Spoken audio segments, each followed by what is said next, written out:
So we will look at the Agile Retrospective 5 steps framework. We will look at what and how to pronounce Cynefin, and we will see Cynefin in practice, so where it can help retrospective. So we won't go into the theoretical aspect of it. There's an immense body of work if you're interested into that.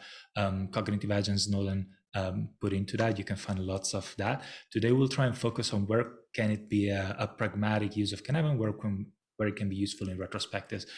And yeah, so if you think for a moment about your Agile retrospectives, what comes to mind? And I invite you to use those prompts. In general, I notice, yada, yada, yada, or in general, I notice, yada, yada, yada, except, yada, yada, yada, or on one hand, yada, yada, on the other hand.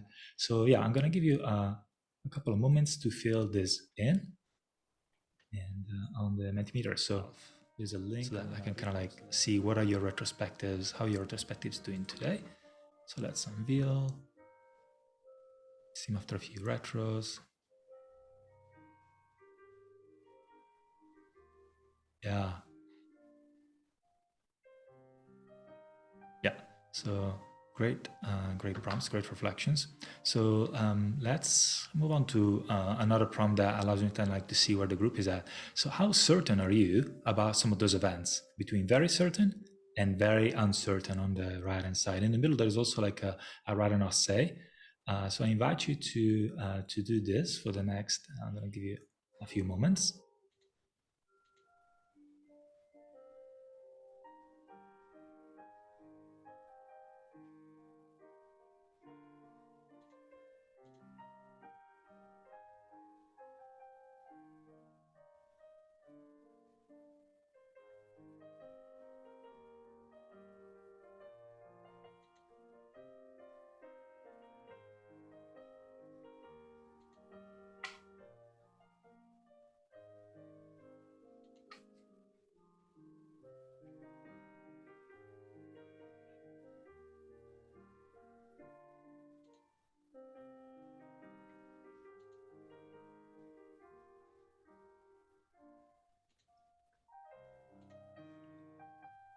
Cool. And after this presentation, I'll share some links. There is a very interesting video about the math behind the first prompt about the sun.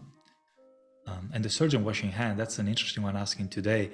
Imagine if we asked that question 150 years ago, what kind of like answer we would have got.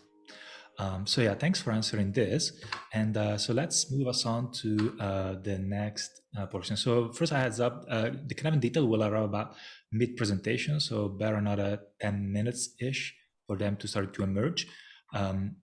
First, I want to talk a little bit about retrospective. I've seen the group is fairly experienced, but still setting a baseline. Oftentimes, we see them as what went well, what didn't go well, what is puzzling. We look for similarities, patterns. If we're lucky, there is not a facilitator. Instead, there is a facilitator that lets the group find those patterns instead of like doing it for them.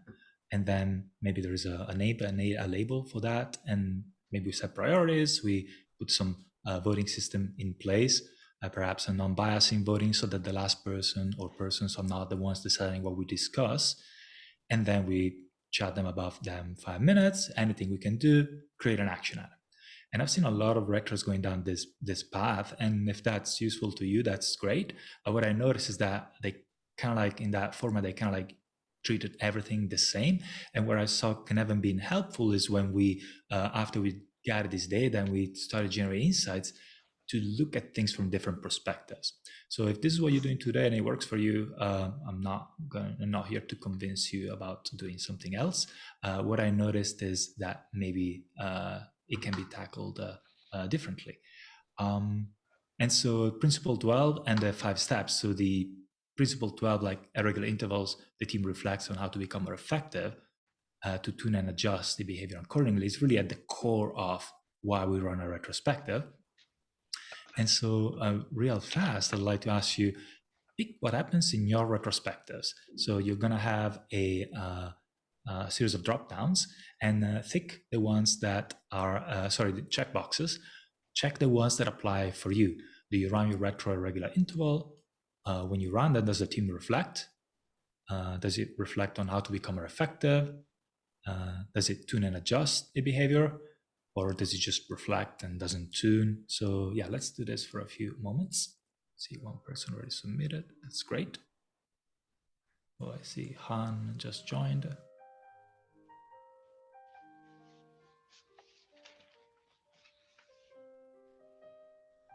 Hey Han, welcome. We're kind of like using Mentimeter to go through the interactive presentation, so feel free to go to menti.com and put in the code that is on the shared screen.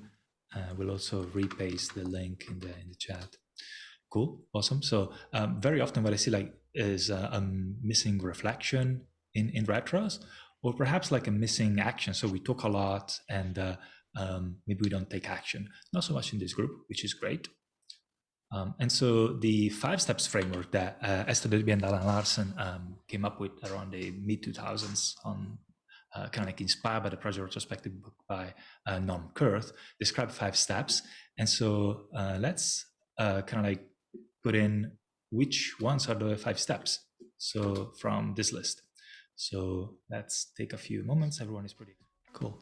So the 5 steps, and we'll briefly go through them because I think that Cynefin by itself is just like maybe just a buzzword. I don't know if I should say that. But inside the 5-step framework, I think it makes a lot of sense when we start like between gathering data and generating the insights. And so again, all this is from the book. So we set the stage, we gather data, we generate insights, decide what to do, and then we close out. And so we'll look at those steps. So setting the stage is really important because that's when we make sure that the group is going to be engaged and will share. Cynefin, if the group is not going to say anything, is really not going to be a silver bullet. It's not going to like change that. So setting the stage is critical to do a team kind of like check. How psychologically safe do you feel? And making sure that either you read something like the Prime Directive, regardless of what we discovered today, we truly believe everyone did the best job they could, given what they knew at the time, their skills and abilities, the situation available, the resources available, just kind of like to get a gauge of like, where is the group at? How's the group feeling? Is it feeling judged if the group shares something? If that's the case, then Cynefin is not going to help. We need to focus on something else, which for the time today we won't chat about. So we assume that there is a psychologically safe environment. People are sharing, so you're able to gather data. And getting data is a step where we want to basically get a shared perspective, not agreement, on what happened. What do we see? Everyone has a piece of what happened. So we recompose a little bit of that. And what we need to be careful in this space is a little bit about pattern entrainment. What kind of questions are we asking? Are they leading questions? Are they useful questions? Do they focus on specific things and kind of like blinds us from other spots? And then generating insights, which is where, okay, we have this snapshot. What can we do about it? And often we look at data and we want to jump to solutions right away. What we are trying to do with generating insights is to maybe look a little bit deeper, maybe a little bit longer than those 5 minutes, and come up with creative different ideas. And here is where I've seen kind of been working out, and we'll see that after this section. So when we generate insights, we need to be a little bit careful about premature conversion. So often we say, oh yes, the fix for that is this. We know, or it's already been done, but slowing it down and maybe like asking some of the prompts that come later, or using that one activity that I'll describe later might help shake things up a little bit. And again, being careful about the retrospective coherence, where everything makes sense in hindsight after the fact, especially in the complex space. Eventually, we want to decide what to do. We need to not just talk about something; we need to like action something. And that's that time. That's the phase where we decide, okay, what are we doing about it? And here it's important to remember that bounded applicability. Not all problems are the same, and so treating all action items as something that can fit in a smart objective might not be adequate. And finally, closing out, which is as important as the opening, in my opinion, to find out how was this retrospective, or is it clear what we've done, what we've achieved?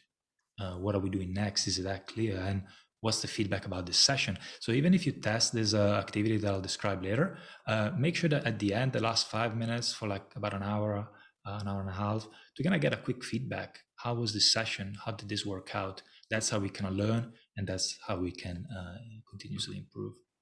So what steps are you following in your retrospective? So again, I invite you to grab your menti.com, type in the code if you haven't got it open. It might ask you to jump to the slide if you had it already open. And yeah, fill in which steps are you following in your retros. Cool. Awesome. Seems like a pretty well-balanced group. And yeah, the setting the stage, the missing setting the stage, that can cause some of those like people maybe not sharing so much, or at least not being aware of it. But now we're about halfway through, and I wanted to start collecting some questions about these 5 steps. And by any means, what I think I'll do is I'll start like going through some of the Cynefin aspects, and then we can answer some of those prompts at the end or in the 15 minutes span. So this is a great question when during insights kind of merges into actions. Yeah, that would be also my point. To be honest, I'm missing the connections to Cynefin. Yeah. So I think that's what we're doing next. First, I wanted to make sure that we had the kind of like baseline set. So again, work with David Snowden, Cognitive Edge. If you find more about that, pronounced Cynefin. Sometimes people pronounce it differently. There is no F. What is Cynefin? And so again, I invite you to Mentimeter out. If you've heard of it or if you've seen it, what have you heard? Cool, a couple of people submitted. Yeah, sense-making framework, not a model, not a taxonomy. Very often it's used as a taxonomy, as a 4x4. Yeah, this fits in here or in here or in here. And so we will see where it fits in a retro. But first of all, Cynefin is a framework to make sense of the world so that we can act in it. It has like 5 domains. There is a talk, I think, tomorrow, the day after, about aporia, which is a new part of like the domains. But really what we care most is about what people perceive so that it can make sense of situations to make decisions. And that's where I see a connection with Agile Retrospectives. So the framework is a way also to determine what methods or approaches you should adopt and maybe where you should change them. So when we look at insights or decide what to do, the way we create those action items, that is maybe linked to one of the domains. So my next prompt for you is, when you think of the data that you gather in your retrospective, where does most of it falls? Is it something that was done before? One single answer was clear? Is it something that relied on expertise or analysis? Is it something that was no way to predict the outcome? Is it something that was critical to act immediately, or maybe you don't know? So I invite you to fill in. Let's do this for a few minutes. Cool, so about half people, right? So no way to predict the outcome, require multiple bets. Yeah.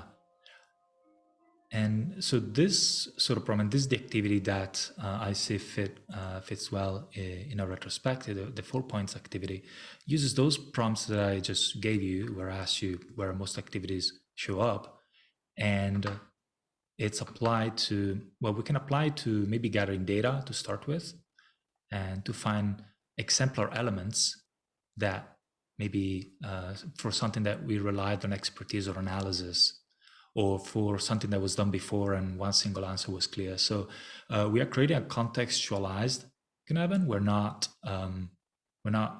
putting stuff in the framework. We're creating the framework from the data.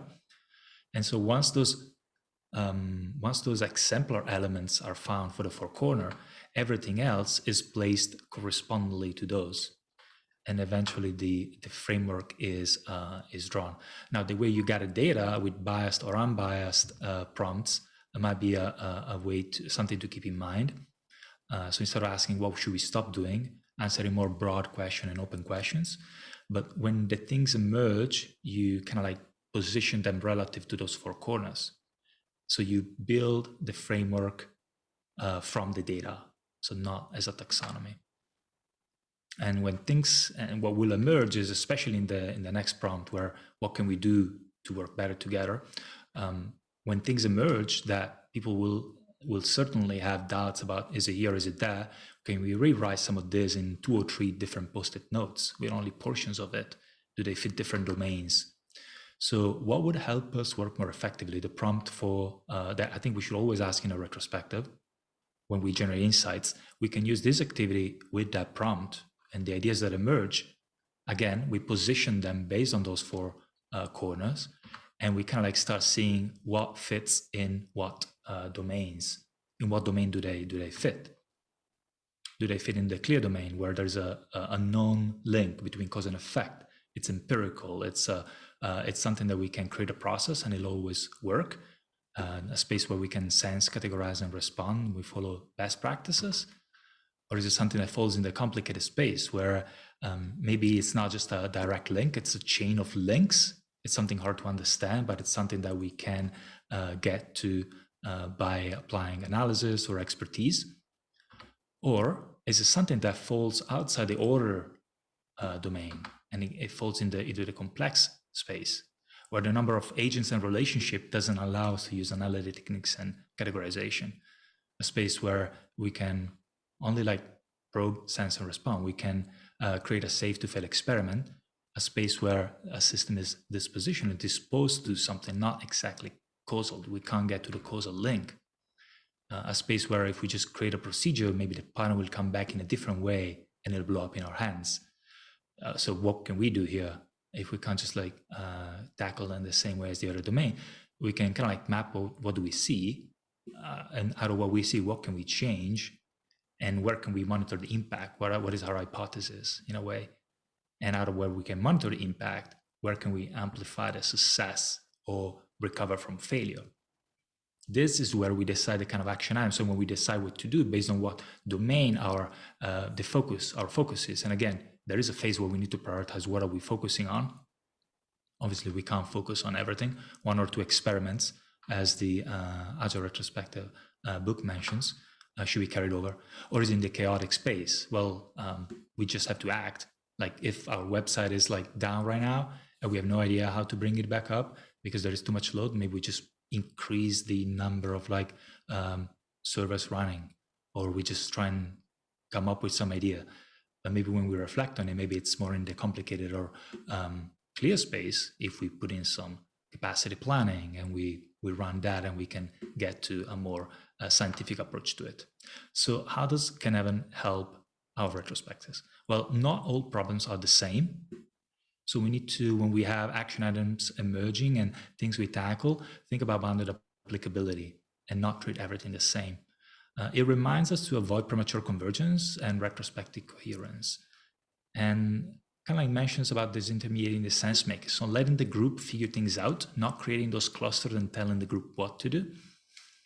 It also reminds us about pattern entrainment. So maybe like shifting things and leaving prompts a little bit more open to let something emerge.